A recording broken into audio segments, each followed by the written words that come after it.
मध्य प्रदेश के ग्वालियर नगर निगम की माली हालत खराब है। ऐसे में नगर निगम ने अब अपनी संपत्तियों को बेचने के साथ साथ लीज पर देने का प्लान बनाया है, जिससे निगम के राजस्व में बढ़ोतरी हो सके। ऐसे में निगम ने नवनिर्मित गुजरात मार्केट की दुकानों को बेचने का प्लान बनाया है, जहां 100 में से 51 अतिरिक्त दुकानें खाली पड़ी हुई हैं।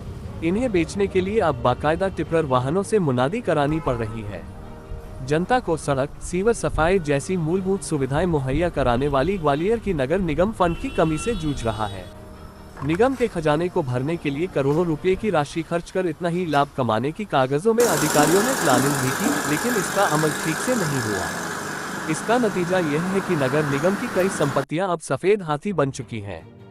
अमन वैष्णव, आयुक्त, नगर निगम ग्वालियर बोले, मार्केट के बाहर सुबह व शाम के समय टिप्पर वाहन खड़ा करवाकर पब्लिक अनाउंसमेंट सिस्टम के जरिए यह मुनादी कराई जा रही है कि निगम 30 साल के लिए दुकानों को लीज पर दे रहा है।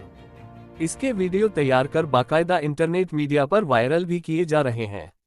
इसके बावजूद लोग इन दुकानों को खरीदने में रुचि नहीं ले रहे हैं, क्योंकि स्मार्ट सिटी कॉरपोरेशन ने जब ये मार्केट तैयार कराया उस समय दुकानों के साइज पर ध्यान ही नहीं दिया।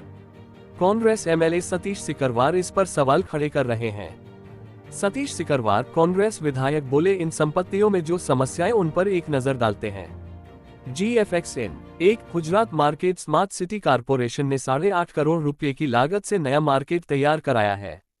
पूर्व में मौजूद मार्केट की तर्ज पर ही यहां सब्जी विक्रेताओं के लिए 62 चबूतरों के अलावा 100 अतिरिक्त दुकानें बनाई गई हैं।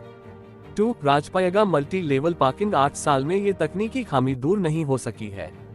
10 साल में 84 में से 14 दुकानें ही बिकी।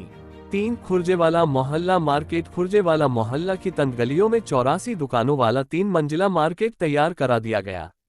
वर्ष 2014 में ये मार्केट बनकर तैयार हो गया था। उस समय दावा किया गया कि इस मार्केट की दुकानें बिकने पर निगम को करोड़ों रुपए का राजस्व मिलेगा, लेकिन 10 साल में कई बार प्रयास करने के बाद भी यहां 84 में से सिर्फ 14 दुकानें ही बिक पाईं। GFX out. बहरहाल अब देखना यही है कि निगम के इस फॉर्मूले से निगम की आय में कितनी वृद्धि होती है। अभी जो मैंने राजस्व विभाग में रिव्यू किया था तो उसमें ऐसे हमारे 6 क्षेत्र हैं, जिसमें एक गुजरात मार्केट है, ढोली बुआ के पुल के पास काफ़ी सारी हमारी दुकानें हैं। कुछ हमारी करीब 200 दुकानें ऐसी हैं जो हमने नगर निगम ने निर्मित करी थी, लेकिन वो अभी तक उस पर लीज पे नहीं दी पाई हमने, क्योंकि उसमें टेंडर में कोई आया नहीं है उसमें।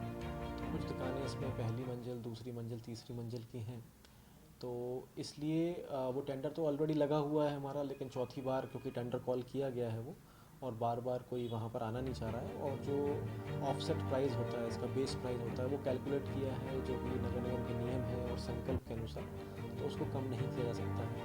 तो इसलिए लोगों में एक चेतना जारी करने के लिए कि कभी हो सकता है बहुत सारे लोग ऐसे हों जिनको पता नहीं हो कि टेंडर में लगी हैं और इसमें आवंटन की कार्रवाई की जा रही है, तो इसलिए उसको हमने एक जिंगल के फॉर्म में एक पूरे क्षेत्र में चारों विधानसभा में कचरा गाड़ियों में चलवाया है, जिससे कि लोगों को पता चले। और 10 तारीख उसकी लास्ट डेट है, तो सभी जो भी इच्छुक लोग हैं उनसे निवेदन रहेगा कि इसमें आप टेंडर डालें ऑनलाइन, और जो भी आता है तो उसके अनुसार विधिवत कार्रवाई की जाएगी।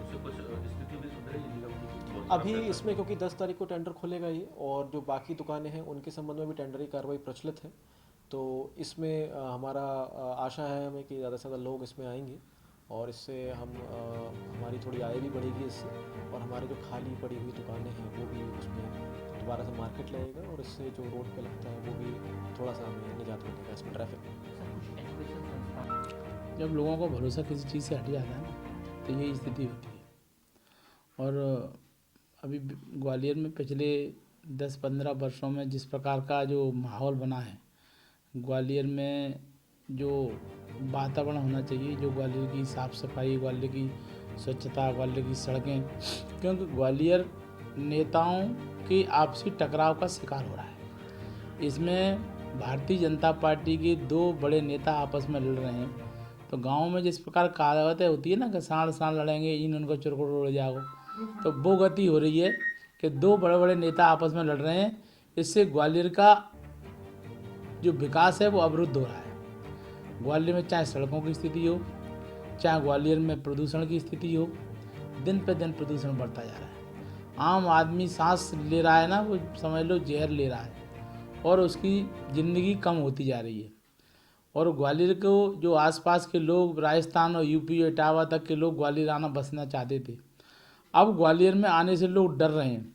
किसी ज़माने में शेर का जैसे आतंक होता था कि उधर मत जाना, जंगल में शेर है, ऐसे ही लोग अब कहने लगे कि ग्वालियर मत बसना, ग्वालियर में प्रदूषण इतना है कि तुम्हारे फेफड़े खराब हो जाएंगे और तुम 10-5 साल चल पाओगे नहीं चल पाओगे, ये कोई पक्का नहीं है। गरीब आदमी तो 5-5 किलो 10-10 किलो गुड़ लेके खाना पड़ रहा है उसको, जिसके उसके अंदर से धूल निकल जाए।